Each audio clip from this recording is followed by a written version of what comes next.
өте өзекті мәселелер қаралды.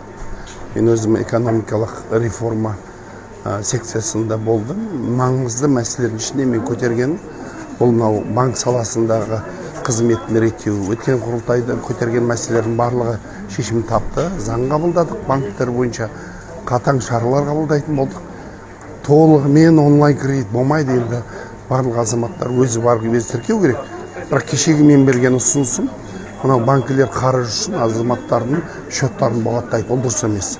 Адамның құқығын шектейді. Ол жұмыс істеуге, әртүрлі төлемдер жасауға, сол себептен толығымен тоқтату керек. Немесе 50% ғана бұғаттап, қалған барлығын адам өзіне бару керек. Отбасы жоқ па, онда баласы жоқ па, дәрі алмай ма, емделмей ме, тамақ ішпей ме, ол бір банкілер үшін ондай қатаң талап қойып, біз бүкіл мемлекет болып, сол банкілердің жағдайын жасап отырмыз. Неге береді ол төлемейтін кредит?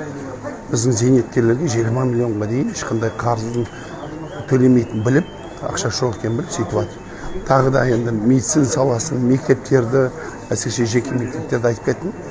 Құр қаңқасы ғана, ішінде ешқандай құрал жабдығы жоқ, сол мәселені айттым. Сосын жұмыс бойынша көп адамдар еңбек шартымен қабылдамайды постоянно жұмысқа, уақытша алады, немесе ГПХ деп алады, айлығын дұрыс төлемейді, пенсионный төлемейді, бюллетень төлемейді.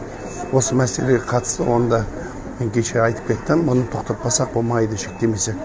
Себебі адамдардың әлеуметтік жағдайы бізге өте маңызды. Осындай мәселеге тоқтадық, енді шетелден келген азаматтар көп заң бұзып жатыр.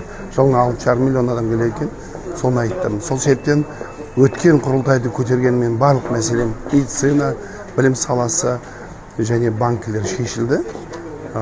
Заң қабылданды, талап қойылды. Енді анау кеше 5 ұсыныс бердім, соның барлығын ретке келтіреміз деп ойлаймын. Қоғам бізге көтерген мәселемізге қолдау көрсетіп жатыр. Және осындай қолдауларыңыз көп болып, бізге ұсыныстарыңызды айтып тұрсаңыздар, біз жеткізуге дайынбыз.